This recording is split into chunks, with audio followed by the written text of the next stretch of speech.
The salt air tasted the same. That was the first thing that registered, a sharp, familiar tang on the back of my tongue that hadn't changed in 20 years. It was a flavor woven into my earliest memories, as constant as the tides. But everything else was different. The MV Ocean Spirit loomed before me, her hull a sheer, rust-streaked cliff face against the bleached morning sky. She was bigger than I remembered, or perhaps I was just smaller back then. The thunderous groan of a container crane swinging its load across the wharf was a world away from the quiet, creaking symphony of the ship at rest that lived in my memory. I stood on the pier, my hands shoved into the pockets of my navy blue jacket, the new gold braid on the epaulets feeling strangely heavy. Captain Alara Vance. The title still didn't feel entirely real, like a coat I hadn't quite grown into. The email from the company had been succinct, professional.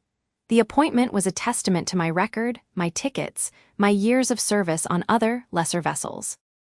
But standing here, with the scent of diesel fuel and old seaweed thick in the air, it felt less like a promotion and more like a homecoming to a place that had once sent me away. A figure detached itself from the shadow of the gangway and approached with a measured, purposeful stride. David Chen, my new first officer. His file had described him as pragmatic, with a decade of service on the Ocean Spirit, first under my father and then under a series of captains who never quite managed to fill those shoes. He was a few years older than me, with a calm, observant face that gave nothing away. "Captain Vance," he said, his voice neutral, his hand extended. His grip was firm, brief. "David Chen, welcome aboard." "Thank you, Mr. Chen. It's good to finally be here." I kept my tone even, matching his professionalism. I could feel his assessment, a quiet, cautious scrutiny. He wasn't being hostile, merely measuring. He saw a 38-year-old woman, the first to hold this command on this particular ship, and he was calculating the potential for disruption to his well-ordered world. "The crew is mustering on the main deck at 900, he said, falling into step beside me as I began to walk slowly towards the gangway. "All departments report full readiness for the loading operations. The final container manifests are being verified now." "Good, I'd like to review the stability calculations myself before we sign off," I said, my eyes scanning the deck above. I could see faces peering down, curious. The news would have traveled fast. Vance's daughter, the girl from all those years ago. "Of course, Captain." There was a slight, almost imperceptible shift in his posture. A flicker of surprise, perhaps, that I would dive straight into the technical details. It was the language he understood, the currency of competence. "The chief steward has your cabin prepared. Your effects were delivered yesterday." "Thank you." We reached the bottom of the gangway, a steep, articulated bridge of metal grating. This was the threshold. My heart hammered once, a hard, rebellious beat against my ribs, and for a dizzying second, the present dissolved. 20 years earlier. The ship wasn't a dormant giant then. She was a living, breathing creature. I was 18, my hair pulled back in a messy ponytail, trailing after my father, Captain Robert Vance. His broad shoulders filled his crisp white uniform, and he moved with an easy authority that everyone on the docks responded to. "Keep up, Alara," he said, a smile in his voice. "She won't bite." I remember the smell was richer, more intimate, hot metal, fresh paint, the faint, greasy scent of machinery. The sounds were the hum of generators and the distant clang of a hammer deep within the hull. To me, it was a cathedral. I'd dreamed of this moment my whole life, of walking these decks not as a visitor, but as part of her crew. Dad was showing me the engine room, his pride evident in every gesture. "This is the heart of her," he said, his voice echoing in the vast, brightly lit space. "Treat the engine right, and she'll bring you home every time." That's when we found him. A man emerged from behind a labyrinth of pipes, his coveralls stained with grease, a heavy wrench in his hand. He wasn't tall, but he seemed to be carved from the same steel as the ship. Silas Grimshaw, the chief engineer. His face was weathered, his hair a thick, gray-flecked black, and his eyes, a startlingly pale blue, swept over me with a dismissive coldness that made me feel like a trespassing child. "Captain," he nodded to my father, his voice a low rumble. "Silas, I wanted you to meet my daughter, Alara. She's thinking of a life at sea." Silas's gaze didn't soften. It lingered on my face, then dropped to my clean jeans and sneakers and back up. He grunted, a sound of pure disdain. "A life at sea," he repeated, the words dripping with skepticism. He turned his head slightly, but not enough to exclude me from hearing the low mutter meant for my father's ears alone. The wheelhouse is no place for a girl's whims, Robert. She'll get bored, or worse, she'll get in the way. The words didn't just land, they seeped into me, cold and heavy. The bright, eager feeling inside me shriveled into a hard, small knot of shame. I looked at the deck, my face burning. My father's hand came down gently on my shoulder. "Don't you mind Grim, Alara," he said, his voice quiet but firm. "The sea doesn't care about old superstitions. It only cares about skill, and you've got more of that in your little finger than most of these louts have in their whole bodies." He directed the last part a little louder, a subtle challenge to his old friend. But the damage was done. Silas Grimshaw had looked at my dream and found it wanting. He had seen a girl, and in that moment I feared he was right. The memory faded, leaving me standing at the foot of the same gangway, the ghost of that shame a faint chill on my skin. David Chen was waiting, patient, his expression unreadable. "Lead the way, Mr. Chen," I said, my voice steady, betraying none of the tremor inside. The first step onto the grating was a reunion. The metal vibrated under my feet with the familiar hum of the ship's systems. The smell was the same, a blend of salt, steel, and fuel, but now it was my ship. I walked up, not trailing behind anyone, my gaze forward. The senior crew was assembled on the main deck. The chief mate, the second engineer, the bosun, the chief steward. A row of experienced, wary faces. And among them, one young woman whose expression was starkly different. Anya Sharma, my junior navigation officer, practically vibrated with excitement. Her dark eyes were wide, her smile threatening to break free. She saw a possibility in me that I was still struggling to fully claim for myself. "Good morning," I began, my voice carrying easily in the open air. I met each of their eyes in turn, a trick my father had taught me. "Look at them, Alara. See the person, not just the rank. I'm Captain Alara Vance. Some of you may have served under my father. I want to be clear from the start, I am not my father. I have my own way of doing things. But the one thing we share is a deep respect for this ship and for every member of her crew. My door is always open. But my first priority, and yours, is the safety and efficiency of this vessel. Are there any immediate concerns before we begin loading?" There was a moment of silence, the kind that hangs heavy with unspoken questions. Then the bosun, a grizzled man named Peters, spoke up about an issue with one of the mooring lines. We discussed it briefly, and I deferred to his experience, approving his suggested fix. I saw a flicker of approval in David Chen's eyes. It was a small thing, but on a ship, small things build trust. The meeting broke up, and the crew dispersed to their duties. Anya lingered, practically bouncing on the balls of her feet. "Captain, the updated charts are laid out in the chart room whenever you're ready. And I've cross-referenced the tidal streams for our departure window," she began, her words tumbling out in an eager rush. "Thank you, Anya. I'll be there shortly," I said, offering her a small, genuine smile. Her enthusiasm was a welcome antidote to the lingering tension. As she hurried off, David fell into step beside me. "She's sharp," he commented. "A bit green, but she learns fast." Good, we were all green once. I paused, looking around the deck. The memory of Silas Grimshaw was a persistent shadow. "Mr. Chen, does a man named Grimshaw still come around the docks?" Silas Grimshaw, he was the chief engineer here for years. David's demeanor shifted slightly, a subtle relaxation. It was a question about the ship's history, his territory.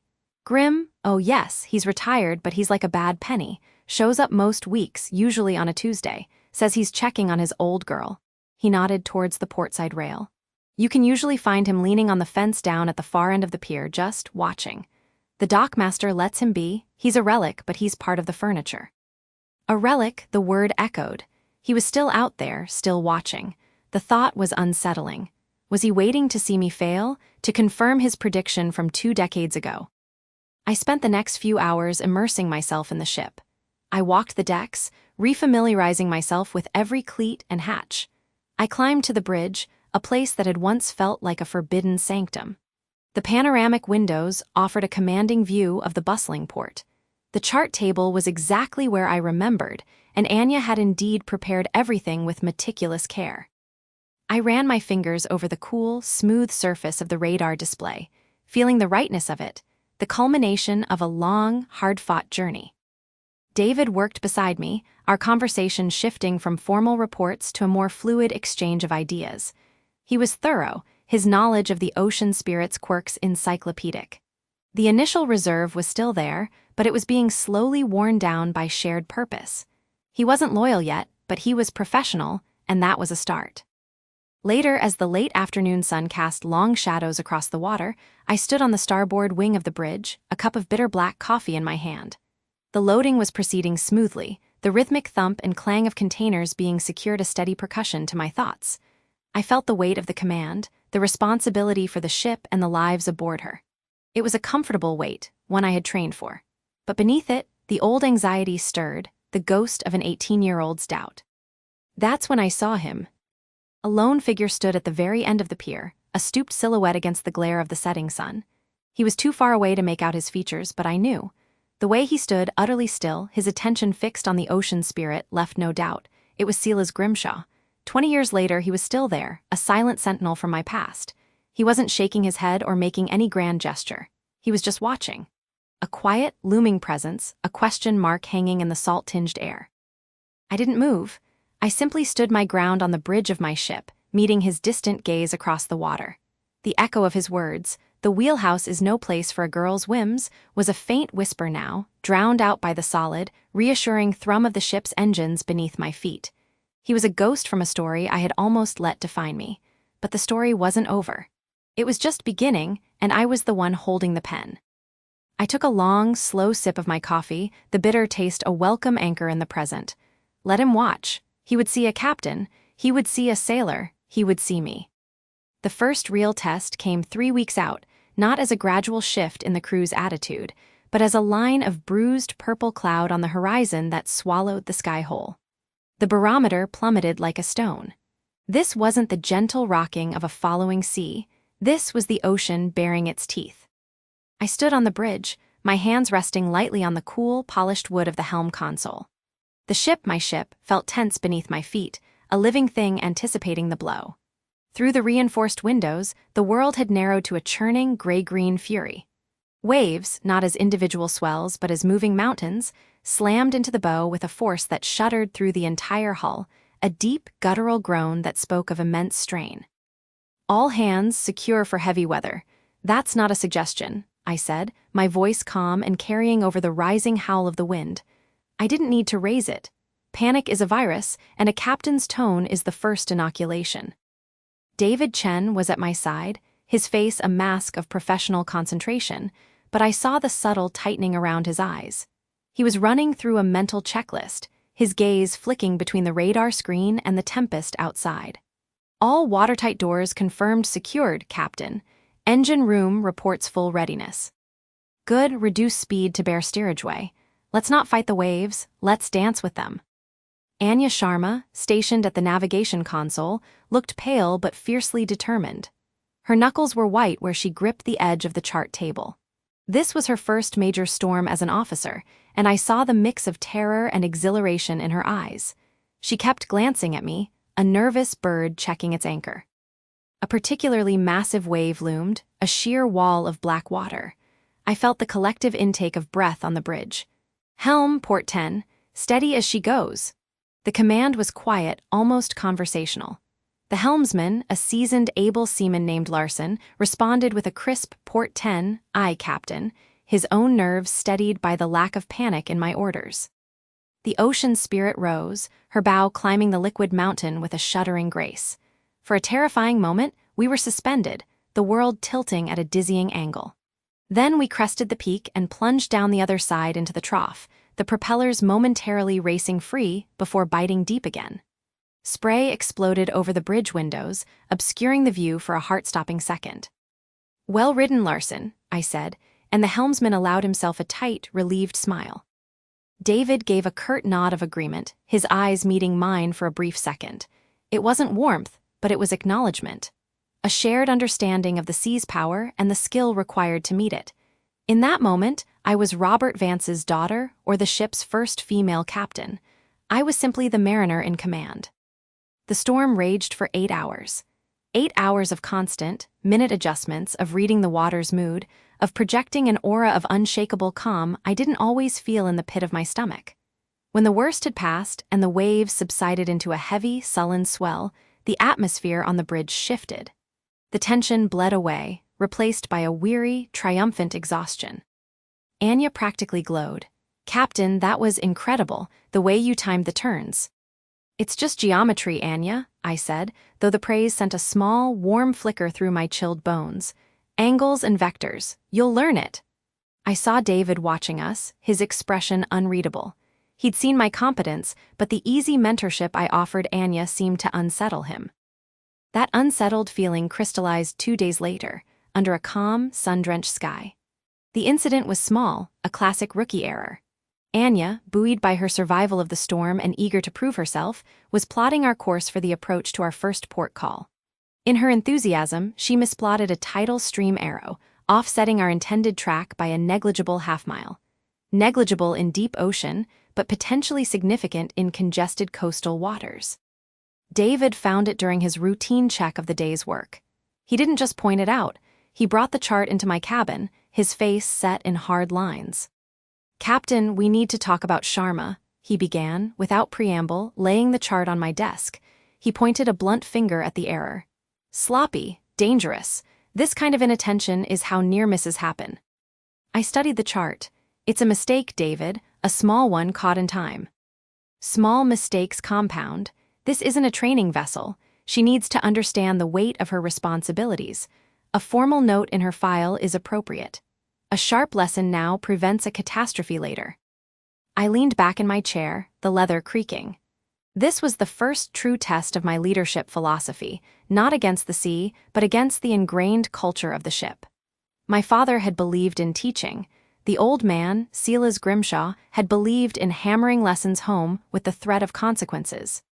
"If I write her up for this," I said slowly, "what have I taught her? To fear making mistakes. And an officer who fears mistakes will hide them, and hidden mistakes are the ones that sink ships." I met his gaze. "I want her to bring her errors to me, not bury them. That requires trust, not terror." David's jaw tightened. "With respect, Captain, that sounds soft. Discipline is the backbone of this ship. It's what it's what kept this crew sharp." He'd almost said, "It's what Grim taught us."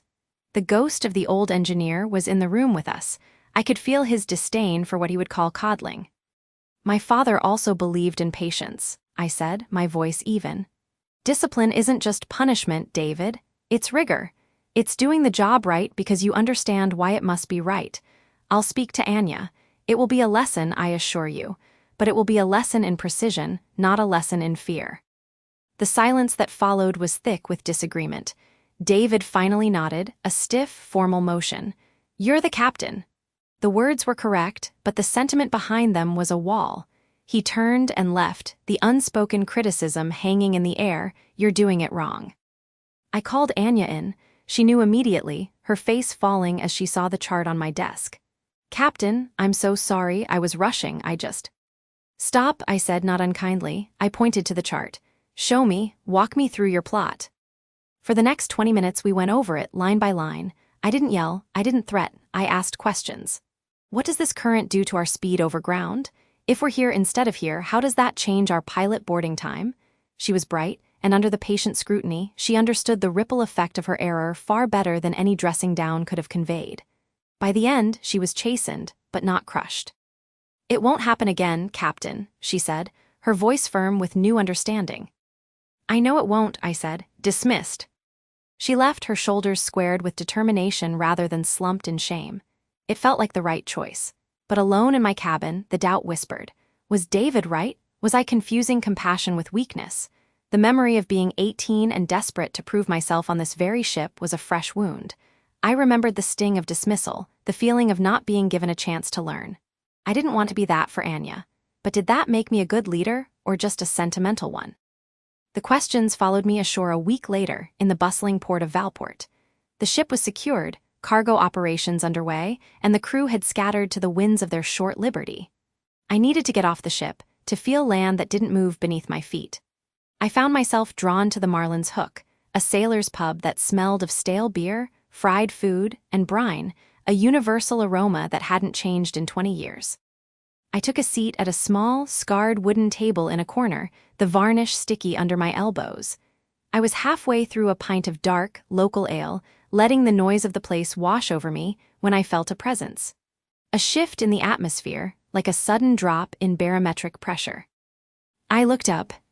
He was older, of course. 20 years will do that. The hair that had been iron gray was now stark white, a thick, unruly mane. The lines on his face were deeper, carved by wind and sun and a lifetime of scowling. But the eyes were the same, flinty, assessing, and utterly unwavering. Silas Grimshaw stood over my table, a heavy glass of whiskey clutched in a gnarled hand. He didn't smile. "Heard they'd given the ship to Avance," he said, his voice a low rumble, like stones grinding together deep in the earth. "Didn't think it'd be you." The sound of his voice unlocked a vault of memories. The heat of the engine room, the smell of oil, the feeling of being an unwelcome, curious girl under the gaze of this formidable man. The day he'd told my father to send me away. "Hello, Silas," I said, keeping my tone neutral. "I didn't know you were in port." "I get around," he grunted, not waiting for an invitation before pulling out the chair opposite me and sitting down with a heavy sigh. The chair creaked in protest. "Keep an eye on things. Make sure the new lot aren't running my engine room into the ground." "My engine room is in excellent hands," I corrected him gently. He ignored the pronoun, his eyes scanning me from head to toe, a surveyor assessing a dubious piece of timber. 3 weeks in, how's she handling?" "The ship is sound." I wasn't talking about the ship. He took a slow sip of his whiskey. "Heard you had a bit of weather. Larson at the helm, was it?" The fact that he knew, down to the helmsman's name, shouldn't have surprised me, but it did. This was his network, his intelligence. He still had friends aboard, old-timers who reported back. "He did well," I said. He's a good man, knows his business, doesn't need his hand held." The barb was expertly aimed. He'd heard about Anya then. The pub door opened, casting a shaft of afternoon light into the gloom. David Chen walked in, still in his uniform trousers and a polo shirt. He spotted us immediately, and his steps faltered for a fraction of a second before he approached the table. "Captain Mr. Grimshaw," he said, nodding to each of us. His wariness was palpable. "David," Silas said, and there was a hint of warmth in his voice, the respect of one seasoned professional for another. "Keeping things shipshape, I hope." "Always try to, sir." David's eyes flicked to me, questioning. "I was just telling the captain," Silas emphasized the title, making it sound like a temporary condition, "that a ship is only as good as its crew, can't afford to carry dead weight, or sentiment." He turned his flinty gaze back to me. "Your father now, he was a fine captain, knew when to be hard. A ship isn't a family, girl. It's a chain of command, a weak link and the whole thing fails." The word girl was a deliberate provocation, a dismissal of my authority, my age, my gender, all wrapped into one. I felt a hot flush rise on my neck, but I kept my voice cool. My father also knew that a chain is strongest when its links trust one another. But then, you always did see the world in simpler terms, Silas. A faint, grim smile touched his lips. "Simple works. I've seen captains come and go on the Spirit. The showboats, the politicians, the ones who think it's all about being liked." He leaned forward slightly, the smell of whiskey and old wool enveloping me. "They never last. The ship, she has a way of testing you, finding the cracks." He wasn't just making conversation. This was a warning, a declaration. He was watching and he was waiting. "I'm aware of the ship's standards," I said. "They're my standards now." "We'll see." He drained his glass and pushed himself to his feet with another sigh, his joints protesting. He looked at David. "You look after her, David. She's a good ship, deserves a steady hand." The implication was clear. He didn't believe mine was steady. He gave me a last, long look, a final appraisal, then turned and walked out of the pub without another word, leaving a silence that was louder than the pub's chatter. David stood awkwardly for a moment before sitting in the vacated chair. "I didn't know you knew Grim," he said finally. "A long time ago," I said, my eyes still fixed on the door through which he'd vanished. "He was chief engineer when I was a girl. He didn't think I belonged on the ship then." I took a sip of my ale, the bitterness tasting more pronounced. It seems some opinions are slow to change. David was silent, processing. He had just witnessed the living embodiment of the old guard, and that guard had just implicitly questioned his captain's fitness in front of him. The storm, the confrontation over Anya, and now this, It was a lot for 3 weeks. Back in the quiet of my cabin that evening, the silence felt different. It was no longer just the absence of engine noise, it was heavy, filled with the echoes of Silas's words. The ship has a way of testing you, finding the cracks. I sat at the desk, the same desk my father had used for 20 years, and ran my hand over the smooth, worn wood. Was he right? Was my belief in patience and trust a crack in my armor? I thought of Anya's earnest face, of David's stubborn integrity, of the crew's slowly growing acceptance. I believed in the path I was on. But sitting alone in the dark, with the ghost of Silas Grimshaw prowling the edges of my confidence, the belief felt fragile. The waters I was testing were far deeper and more treacherous than any storm-tossed sea. The sea has many moods, but its silence can be the most unnerving of all. 2 months out from port, the memory of the storm had settled into the crew like a shared scar, a story to be told in quiet moments over coffee. The respect we'd forged in that chaos was a tangible thing now, a steadiness in the way orders were carried out, a quieter confidence on the bridge. But the ocean demands a different kind of vigilance for each trial it sets, and our next test was not one of roaring wind and towering waves, but of a creeping, suffocating quiet. The first tendrils of mist appeared at dawn, ghostly fingers skimming the flat, gray surface of the water. By mid-morning, the world had shrunk to a sphere of visibility no larger than the ship herself. The MV Ocean's spirit, which had felt so small and vulnerable in the vastness of the storm, now felt oppressively large in this sudden, confined world. The foghorn began its rhythmic, mournful call, a sound that seeped into the bones. This was the Strait of Mist, a passage notorious not for its storms, but for its hidden teeth, unmapped rocks, conflicting currents, and a disorientation that could trick the most experienced navigator. I stood beside Anya at the chart table, her face illuminated by the soft glow of the digital display. Her usual eagerness was tempered by a focused intensity. "The GPS is holding, Captain," she said, her voice low. "But the chart shows a series of small, unnamed islets to starboard. The depth sounder is our best friend right now." "It's the only friend we can truly trust in this," I agreed, my eyes scanning the swirling gray beyond the windows. David Chen was a silent statue at the helm, his hands resting lightly on the wheel, his gaze fixed on the nothingness ahead. The only sounds were the steady thrum of the engines far below, the intermittent blare of the horn, and the soft ping of the radar. The bridge was a pocket of tense concentration, a stark contrast to the chaotic roar of the storm weeks before. This was a slow, patient kind of danger. For 2 hours, we inched forward, a blind giant feeling its way. I could feel the weight of the ship, of the 57 souls aboard her, pressing down on my shoulders. It was a different weight from the storm's violent assault. This was a slow, crushing pressure. My father's voice was in my head, as it often was in moments like these. "The sea will try to beat you with noise, Alara, but its most cunning trick is silence. In the fog, you trust your instruments, but you must also trust the feel of the ship. She'll tell you things the machines can't." The ocean's spirit was tense, her usual steady vibration replaced by a cautious, muted hum. She didn't like this any more than we did. Then the alarm shattered the silence. It wasn't the frantic blare of a collision alarm, but a sharp, insistent beeping from the engine room console, a high-temperature warning on the main reduction gear. My stomach tightened. David was at the comms panel instantly. "Bridge to engine room, report." Chief Engineer Wallace's voice crackled back, strained. "Bridge, we've got a problem. Starboard reduction gear temp is spiking. We're getting erratic pressure readings on the lube oil. Shutting down to investigate." The order was the right one, but it sent a fresh wave of dread through me. In the middle of a treacherous strait, with zero visibility, we were about to lose power. "Make it quick, Chief," I said, my voice betraying none of the cold fear coiling in my chest. "We're dead in the water here." "Aye, Captain." The great ship shuddered as the main engines went silent. The familiar thrum that was the heartbeat of the ocean spirit ceased, leaving us adrift in an eerie, absolute quiet, broken only by the damnable foghorn. The silence was worse than the alarm. We were a ghost ship in a ghost world. Minutes stretched into an hour. The reports from the engine room grew more frustrated. Wallace and his team were baffled. The manuals were inconclusive, the schematics incomplete. It was an obscure fault, a gremlin in the system.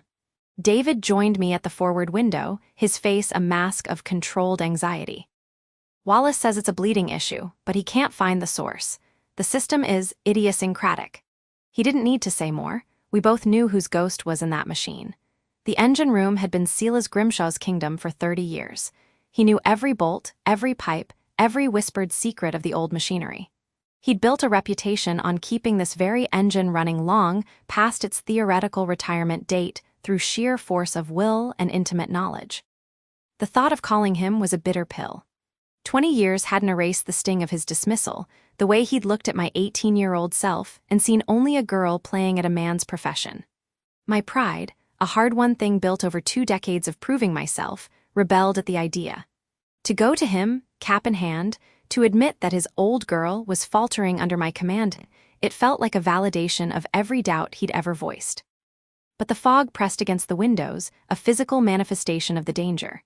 I could feel the subtle shift of the hull as the current began to take us, pushing us slowly, inexorably, toward those unseen islets. My father's face swam before me, not the retired, smiling man he was now, but the captain he had been. The ship comes first, Alara. Always. Your pride, your feelings, their cargo you can't afford to carry in a storm. You jettison them without a second thought. I took a deep breath, the air tasting of cold metal and tension. David, you have the con, maintain station. I need to make a call. His eyes widened slightly, a flicker of understanding in their depths. He knew who I was calling. He gave a sharp, respectful nod. Aye, Captain. In my day cabin, the satellite phone felt heavy and alien in my hand. Each digit I pressed was an effort of will. The connection whirred and clicked, a series of interstellar echoes, before the ringing started. It rang 4 times, and I almost hoped he wouldn't answer. Then the line connected. Grimshaw, the voice was exactly as I remembered, a gravelly bass devoid of pleasantry. Silas, it's Alara Vance. I deliberately did not say captain, not yet. A long pause. I could picture him, probably in his cluttered workshop overlooking the bay, his thick brows furrowed. Vance. He said the name like a statement of fact, with no warmth. What is it? This line's got a hell of a delay. I'm aboard the Ocean Spirit. We have a situation. I kept my voice flat, professional. We're in the Strait of Mist, dead in the water. Starboard reduction gear, temperature spike, erratic lube oil pressure. Wallace is stumped. Another silence, longer this time. I could almost hear the gears turning in his head, picturing the exact layout of the machinery. You woke me for that? Wallace should know the primary bleed valve on the port side manifold. Sticks sometimes. Needs a good tap. We tried that, it's not the primary. The readings are strange, fluctuating. The manual is useless. I took another breath, forcing the next words out. My father once told me you were the only one who truly understood the personality of this engine. The line hissed with static. I'd appealed to the only thing he loved more than his traditions, the ship itself. Personality, he grunted. Aye, she's got one. Stubborn like her old chief. He sighed, a sound like grinding stones. All right, talk to me. Exactly what are the gauges reading? For the next 10 minutes, I became his eyes and ears, relaying a stream of technical data from the bridge console and from Wallace, who I had patched in on a separate line. Silas's questions were sharp, precise, probing areas no manual would ever cover. He was constructing a mental map of the problem, feeling his way through the steel guts of the ship from 6,000 miles away. Secondary pressure sensor, he muttered, more to himself than to me. It's a finicky thing, mounted too close to a heat exchange line. After years of thermal cycling, the casing can warp, create a microfracture. Lets in air.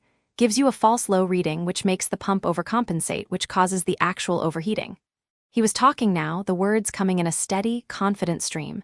It was the voice of a man describing his own home. You need to bypass it. There's an auxiliary line. It's not on any schematic. I had it installed after the 98 refit. Follow the main feed from the starboard gearbox aft about 3 meters. Look for a junction that seems like it shouldn't be there. A piece of pipe I salvaged from the Aurora. It'll have a manual valve. Open it. That'll route the oil through a cleaner path, isolate the faulty sensor. Wallace's voice, full of sudden realization, came over the line. I see it. By God, I never noticed that before. It's tucked right behind the insulation. I didn't put it there for decoration. Silas snapped, but there was no real heat in it. There was something else, a grudging respect, perhaps for the ship's predicament or for the fact that we had come to him. Well, don't just stand there gawping. Open the valve. Quarter turn. Slowly. I could hear the frantic sounds of activity through the open line from the engine room, the clang of metal shouted confirmations. I stood frozen in my cabin, the phone pressed to my ear, listening to the ghost of the engine room guide his successors. The prejudice and the pride were still there, I could feel them, but they were being overruled by something deeper, something more fundamental, his need to protect the ocean spirit. After a few tense minutes, Wallace's voice returned, breathless. Pressure is stabilizing, temperature is starting to drop. Captain, I think that's it. A wave of relief so potent it felt like weakness washed over me. I had to steady myself against the desk. Thank you, Silas, I said, and this time I put my title into it, softly but firmly. Thank you, Chief. There was a pause on the other end of the line. I'd called him by his old title. The silence stretched, filled only by the hiss of the satellite connection. When he spoke again, his voice was different. The gravel was still there, but the edge had softened. Just take care of her, Captain Vance. The line went dead. I stood there for a full minute, the dial tone buzzing in my ear. Captain Vance. Not girl, not just Vance. It was an acknowledgement, stripped of affection but brimming with a professional truth that was, in its own way, more valuable. Back on the bridge, the mood had transformed. The oppressive silence was gone, replaced by the vibrant, rising hum of the engines coming back online. The deck plates vibrated with a familiar, healthy rhythm. Anya let out a small, audible breath she seemed to have been holding for an hour. David Chen was watching the engine status indicators, a slow, deep change on his face. He turned to me as I approached the center console. His usual pragmatic caution was gone, replaced by a look of stunned, unqualified respect. He had heard the entire conversation patched through the bridge speakers. He had heard Silas Grimshaw, the bastion of the old guard, defer to my command, and he had heard me navigate that conversation with a calm authority that had nothing to do with gender and everything to do with competence. The helm answers, Captain, he said, and his voice held a new tone, a finality. The last of his doubts had been scoured away by the simple, undeniable fact of the ship coming back to life. Course is set, awaiting your orders. I looked out at the fog. It was still there, a blank gray wall, but it no longer felt like a prison. The ocean spirit was whole again, her heart beating strong beneath our feet. We had faced the silence and the hidden fault, and we had won. Not by fighting, but by weaving together the threads of knowledge, the old, grudgingly given, and the new, eagerly applied. All ahead slow, I said, my voice steady in the quiet bridge. Let's take her home. The sun broke over the headland, painting the calm waters of the harbor in shades of rose and gold. It was a homecoming in the gentlest sense. The MV Ocean's spirit slid through the still, morning air, her engines a low, contented hum after 6 months of roaring against gales and currents. The tension that had been our constant companion, from the storm-lashed departure to the silent, creeping dread of the Strait of Mist, had finally bled away, leaving behind a quiet, profound exhaustion that felt like earned rest. The air smelled of land, of damp earth, diesel fumes from the port, and the faint, greasy aroma of fish and chips from a harborside stall. It was a symphony of the mundane, and after the vast, empty orchestras of the open ocean, it was beautiful. I stood on the bridge wing, the polished teak rail cool under my palms, and watched the dock approach. The crew moved with a synchronicity that had become second nature. David Chen was at my side, his voice calm and low as he called out distances to the dock hands. There was no trace of the wary first officer who had watched me so carefully 6 months ago. His competence was now an extension of my own, a trusted and seamless partnership. He caught my eye and gave a slight, almost imperceptible nod. It wasn't a celebration, just a simple acknowledgement of a job done and done well. That meant more than any cheer. And then I saw him, Silas Grimshaw. He was a fixture on the docks, as permanent as the bollards, but today his posture was different. He wasn't planted like an oak of judgment, arms crossed, a challenge in his stance. He stood straight, hands clasped behind his back, his gaze fixed on the ship as we made our final, gentle approach. He was waiting, expectant. The lines were made fast with a familiar, rhythmic thud.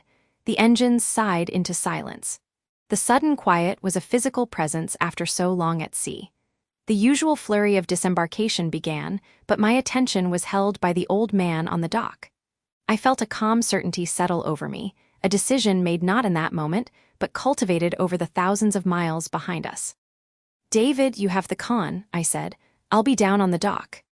He followed my gaze and understood. "Aye, Captain." I walked down the gangway, the solid, unmoving concrete of the dock feeling alien under my sea legs. The ghost of that first day, the memory of his dismissive words, "The bridge is no place for your fancies, girl," floated somewhere in the air, but it had lost its power to wound. It was just a memory now, a fossil. "Mr. Grimshaw," I said, stopping before him.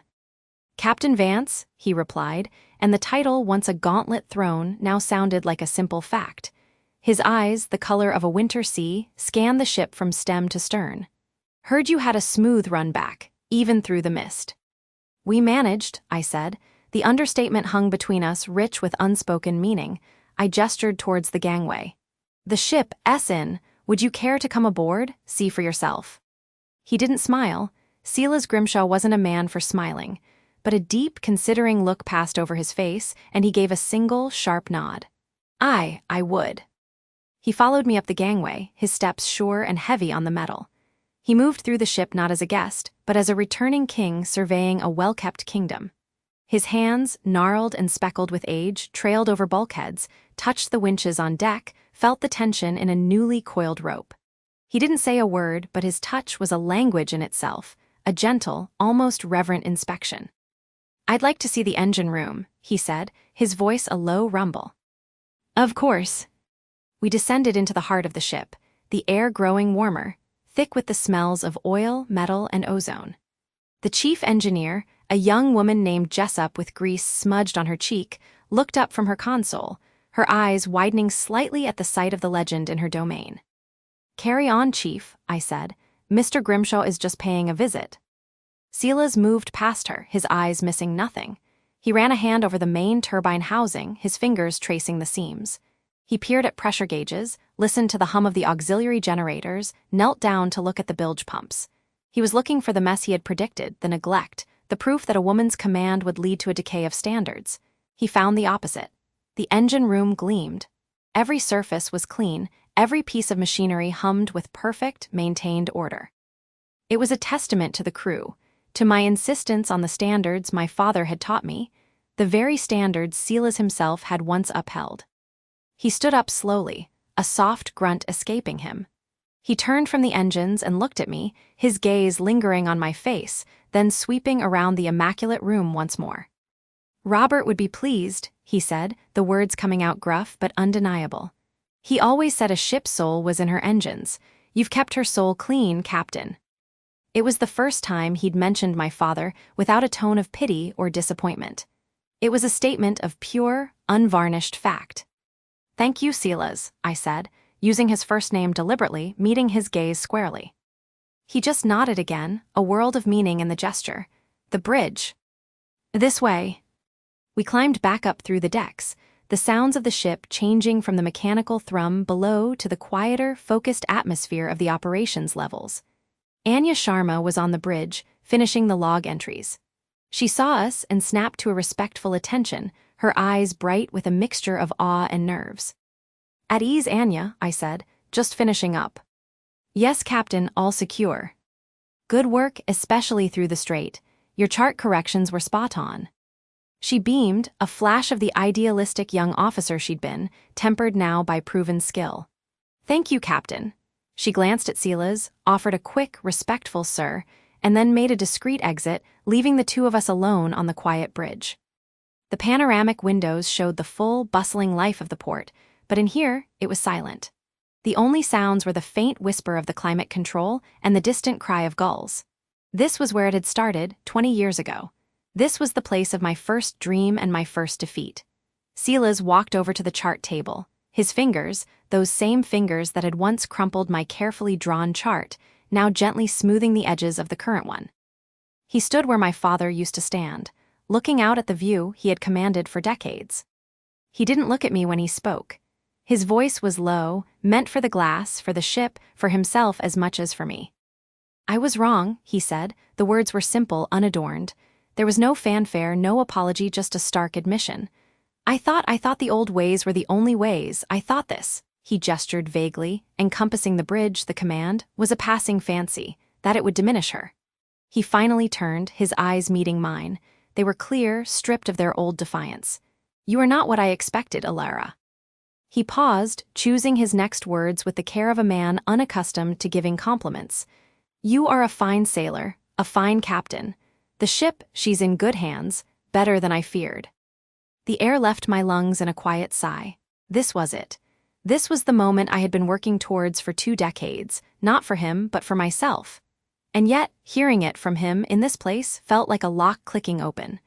The weight I had carried for so long, the weight of his disapproval, didn't vanish, but it transformed. It became simply a part of my history, not a chain around my present. "I learned from the best," I said, and I meant both my father and the hard, unforgiving lessons of the sea itself.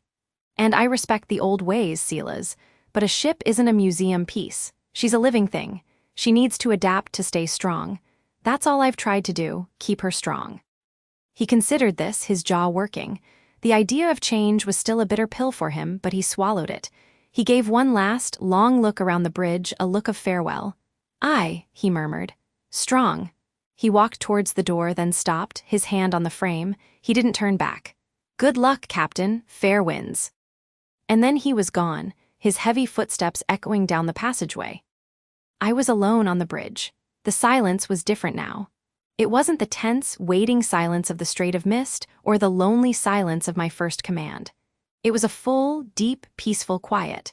I walked over to the captain's chair but didn't sit.